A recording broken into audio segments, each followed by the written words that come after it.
इस खबर के प्रायोजक हैं Lohianagar mount Carmel high school, Gyansthali high school और LMC कम्युनिकेशन।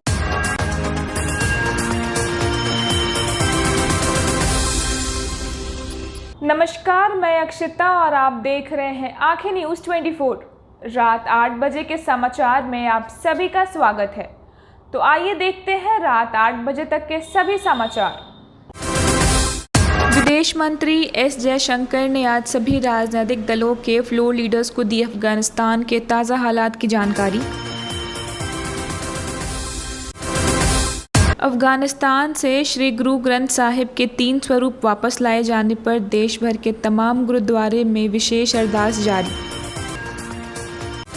अफगानिस्तान में अफरा तफरी का माहौल जारी। विदेशी सैनिकों को देश छोड़ने की समय सीमा करीब आते ही तमाम देश अपने अपने नागरिकों को निकालने में जुटे। सरकार आज संगठनिक श्रमिकों पर राष्ट्रीय डेटाबेस ई श्रम का पोर्टल करेगी जारी।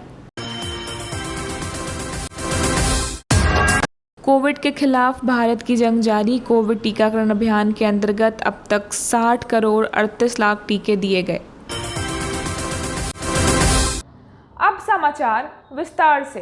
नागरिक उड्डयन मंत्री ज्योतिरादित्य सिंधिया ने बिहार सहित 4 राज्यों के मुख्यमंत्री को पत्र लिख उनसे हवाई अड्डों के लिए भूमि आवंटन जैसे मामलों में निजी हस्तक्षेप का अनुरोध किया है, ताकि उनके विकास के कार्य में तेजी ला सके। नागरिक उड्डयन मंत्री ज्योतिरादित्य सिंधिया ने बिहार सहित 4 राज्यों के मुख्यमंत्रियों को पत्र लिखकर उनसे हवाई अड्डों के लिए भूमि आवंटन जैसे मामलों में निजी हस्तक्षेप का अनुरोध किया है, ताकि उनके विकास के कार्य में तेजी लाई जा सके। उड्डयन मंत्रालय के एक बयान के अनुसार मुख्यमंत्रियों को लिखे गए पत्रों ने सिंधिया से उनसे संबंधित अधिकारियों को regional air connectivity fund trust में धन जमा करने और उड़ान संचालन के लिए व्यवहार्यता, अंतर, वित्त पोषण, समर्थक जैसे मामलों पर कदम उठाने का निर्देश देने का आग्रह किया। इसके साथ ही पत्र में पटना एयरपोर्ट के विस्तार के साथ साथ दरभंगा एयरपोर्ट में नए सिविल एन्क्लेव के निर्माण और मुजफ्फरपुर, पूर्णिया और रक्सौल में उड्डयन सुविधाओं के विकास के लिए जमीन की मांग की गई है। राज्य के सबसे बड़े और चर्चित अरबों रुपए के सृजन महाघोटाले के मामले में सीबीआई ने एक नया केस दर्ज किया है। नए केस में 99 करोड़ 88 लाख रुपए के सरकारी रुपए के घोटालों से संबंधित है, जो वर्ष 2007 से लेकर 2017 के बीच का है। राज्य के सबसे बड़े और चर्चित अरबों रुपए के सृजन महाघोटाले मामले में सीबीआई ने एक और नया केस दर्ज किया है। नया केस 99 करोड़ 88 लाख रुपए के सरकारी रुपए के घोटाले से संबंधित है, जो वर्ष 2007 से लेकर 2017 के बीच का है। सीबीआई ने इस नए केस में भागलपुर के 3 बैंक के मैनेजर, कर्मचारी और सृजन महिला विकास समिति के संचालनकर्ता और कार्यकर्ता के खिलाफ केस दर्ज किया है। सीबीआई ने भागलपुर के bank of India, bank of Baroda और इंडियन बैंक के तत्कालीन कर्मचारी और मैनेजर के खिलाफ केस दर्ज कर अनुसंधान शुरू किया है। सीबीआई द्वारा दर्ज यह मामला सृजन घोटाले का सबसे बड़ा मामला है, जिसमें वर्ष 2007 से लेकर 2017 तक के आपराधिक षड्यंत्र, जालसाजी, धोखाधड़ी कर सरकार के खजाने से 1 अरब से अधिक रुपए का ट्रांसफर सृजन महिला विकास समिति के घोटाले करने का है।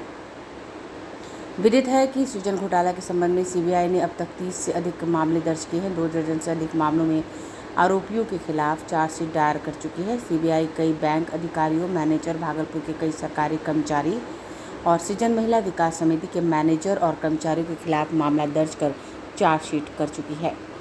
सीबीआई कोर्ट ने सृजन घोटाले के एक मामले के आरोपित ऑडिटर पूर्णेंदु कुमार की नियमित जमानत याचिका खारिज कर दी है। आरोपी पूर्णेंदु कुमार AK एसोसिएट से जुड़े हैं। उन पर आरोप है कि उन्होंने वर्ष 2015 में सरकार के 396 करोड़ रुपए सृजन महिला समिति के खाते में ट्रांसफ़र किया था। सीबीआई ने उनकी जमानत का पुरजोर विरोध किया। आरोपी के खिलाफ साक्ष्य पाते हुए सीबीआई कोर्ट ने उनकी जमानत अर्जी खारिज कर दी। ब्यूरो रिपोर्ट, आंखें न्यूज़ 24। पूर्णिया में इंजीनियरिंग का छात्र हर्ष की हत्या के महज 24 घंटे के अंदर पुलिस ने न सिर्फ हत्या की गुत्थी सुलझाई है, बल्कि अभियुक्तों को भी गिरफ्तार कर लिया है। इसको पुलिस की सबसे बड़ी कामयाबी मानी जा रही है। पूर्णिया में इंजीनियरिंग के छात्र हर्ष की हत्या के महज 24 घंटे के अंदर पुलिस ने न सिर्फ हत्या की गुत्थी सुलझा ली है, बल्कि अभियुक्तों को भी गिरफ्तार कर लिया है। दरअसल हर्ष एक जन्मदिन पार्टी मनाने के लिए अपने मित्र सानू के साथ गया हुआ था और उसी पार्टी में सानू और हर्ष के बीच किसी बात को लेकर विवाद हो गया, जिसके बाद सानू ने हर्ष पर गोली चला दी, जिससे वो बुरी तरह घायल हो गया। इसके बाद सानू और उसके अन्य मित्रों द्वारा उसे सदर अस्पताल पहुंचाया गया। साथ ही साक्ष्य को मिटाने की भी कोशिश की गई। पुलिस ने वैज्ञानिक अनुसंधान और साक्ष्यों के आधार पर पूछताछ की तो खुलासा हुआ कि उसकी हत्या किसी और ने नहीं बल्कि उसके दोस्त सानू ने की है। पूर्णिया पुलिस अधीक्षक दयाशंकर ने कहा कि साक्ष्य को मिटाने, गोली चलाने और अनुसंधान को भटकाने के आरोप में 4 अभियुक्तों को गिरफ्तार किया गया है, जिसमें हत्या को स्वीकार किया है। ब्यूरो रिपोर्ट, आंखें न्यूज़ 24। दिनांक 24/8/2021 को इंजीनियरिंग के स्टूडेंट हर्ष की हत्या करवाई। इस संदर्भ में तत्काल उद्भेदन के लिए अनुमंडल पुलिस पदाधिकारी सदर के नेतृत्व में एक टीम गठित की गई और इस टीम के द्वारा लगातार तकनीकी साक्ष्य के आधार पर छापेमारी की गई। इस छापेमारी के क्रम में ये बात पता चला कि हर्ष ने अपने मित्र ज्योति प्रकाश, सानू, ज्योतिदीप इन लोगों के साथ वनभाग पुल के पास जन्मदिन का पार्टी किया था और उसके बाद ये सभी लोग ज्योति प्रकाश के घर पर रात को रुक गए थे। सुबह में लगभग 10 बजे के आसपास, 10:20 के आसपास, ये एग्जैक्ट समय है, ज्योति प्रकाश के पास एक पिस्टल था और किसी बात को लेकर हर्ष और सानू के बीच में विवाद हो गया। इस विवाद के कारण हर्ष ने उस पिस्टल को लेकर सानू ने उस पिस्टल को लेकर हर्ष के ऊपर गोली चला दी, जिससे हर्ष बुरी तरह घायल हो गया।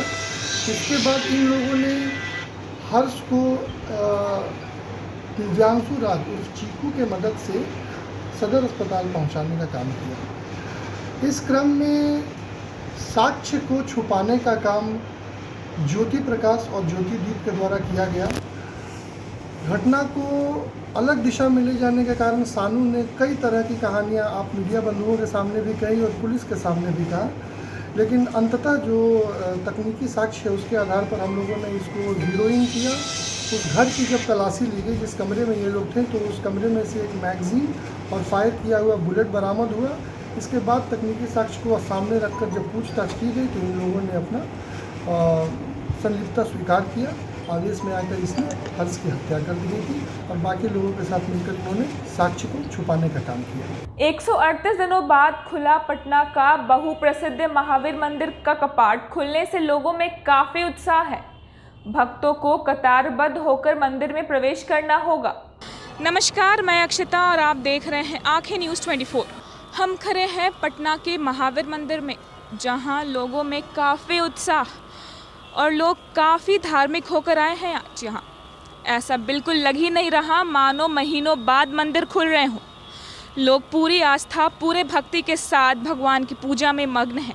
हमारी बात हुई यहाँ कुछ लोगों से और उनका कहना है कि वो काफ़ी अच्छा, उन्हें बहुत पॉजिटिव वाइब्स आ रही हैं। 138 दिनों बाद वापस से सारे धार्मिक स्थल खुले हैं, तो कैसा लग रहा है इतने दिन बाद वापस मंदिर आकर? वापस मंदिर आकर बहुत अच्छा लग रहा है, बहुत अच्छा महसूस हो रहा है। ऐसे भी कहा जाता है कि बिहार का सबसे लोकप्रियता मंदिर अगर हो तो पटना का महावीर मंदिर कहा जाता है। तो इसमें मतलब आज जो ओपन हुआ है, आज जो खुला है, तो आज मतलब यहाँ आने के बाद हमें बहुत मतलब खुशी और आदर्श तो मिलता ही है। यहाँ पे सुकून तो आखिर मिलता ही है यहाँ आने के बाद। तो हमें आकर पहली बार भी आया हूँ, 138 दिन के बाद खुला तो अच्छा ही लगा हमें।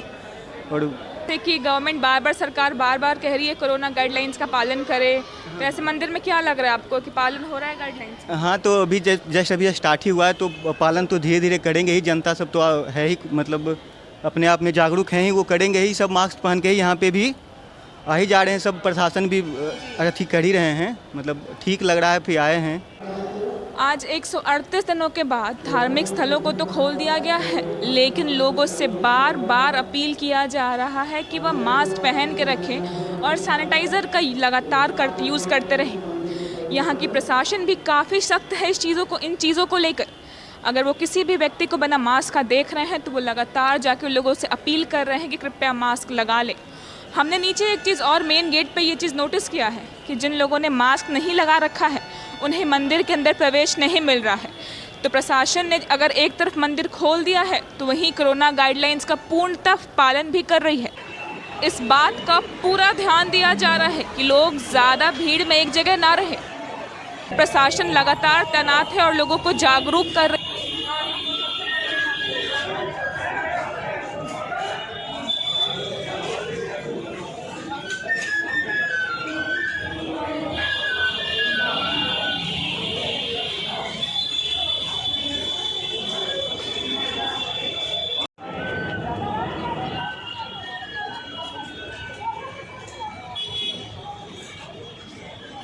पटना महानगर युवा कांग्रेस की तरफ से केंद्र सरकार द्वारा सरकारी कंपनियों को निजीकरण के विरोध का प्रदर्शन किया गया और प्रधानमंत्री का पुतला भी फूंका गया। इस मौके पर कांग्रेस के युवा कार्यकर्ता और नेतागण मौजूद रहे। पटना महानगर युवा कांग्रेस द्वारा लगातार प्राइवेटाइजेशन को लेकर रोड पर उतरकर प्रधानमंत्री नरेंद्र मोदी का पुतला दहन का कार्यक्रम किया जा रहा है, जिसमें तमाम पटना नगर युवा कांग्रेस के कार्यकर्ता नेता मौजूद रहे। साथ ही साथ उन्होंने महंगाई को लेकर भी सरकार को एक बार फिर कटघरे में खड़ा किया। ब्यूरो रिपोर्ट, आंखें न्यूज़ 24। देश की संपत्तियों को गिरवी रखने का प्रयास किया जा रहा है सरकार के द्वारा, केवल और केवल कुछ अपने पूंजीपति मित्रों को फायदा पहुंचाने के लिए। उसी के खिलाफ आज बिहार प्रदेश युवा कांग्रेस सड़कों पर है। हम मांग करते हैं प्रधानमंत्री जी से और वित्त मंत्री से कि आप तत्काल अपनी पॉलिसी को वापस लें। 70 साल लग गए इन संस्थानों को बनाने में और ये जो सरकारी उपक्रम है इसके सीधा तौर पर आम जनता को कैसे सुविधा पहुंचाया जाए, ये उद्देश्य है, न कि इनके कुछ पूंजीपति मित्रों को कैसे फायदा पहुंचाया जाए। इसके लिए इन संस्थानों का निर्माण हुआ था। इसलिए हम मांग करते हैं सरकार से कि आप तत्काल अपनी पॉलिसी को वापस लें और ये जो संस्थान है इसे केवल आम जनता के लिए, जो जनता के गाड़ी टैक्स की कमाई से बनाया गया है, उसे केवल जनता के लिए छोड़ दें। संस्थानों को बनाने में इतना समय लग गया और ये 27,000 किलोमीटर के रोड, ये 400 ट्रेनें, ये 9 पैसेंजर ट्रेनें और यहाँ तक कि पटना के एयरपोर्ट को भी पैसे की उगाही के लिए केवल अपने पूंजीपति मित्रों को दिया जा रहा है। इन क्षेत्रों में मोनोपोली लाने का प्रयास किया जा रहा है। इसलिए राहुल गांधी जी के आह्वान पर हम सड़कों पर हैं और मांग कर रहे हैं कि इन संस्थाओं को इस पॉलिसी को रोक करके इन संस्थाओं को, आम आदमी का यह संस्था है और ये संस्था आम आदमी के ही रहने चाहिए। दर्शकों, आज के लिए सिर्फ इतना ही। कल फिर मिलेंगे इसी वक्त रात के 8 बजे के समाचार के साथ। अगर आपने अभी तक हमारे चैनल को सब्सक्राइब नहीं किया है तो और खबरों के लिए हमारे चैनल को सब्सक्राइब करें और देखते रहें आंखें न्यूज़ 24, नज़र हर खबर पर।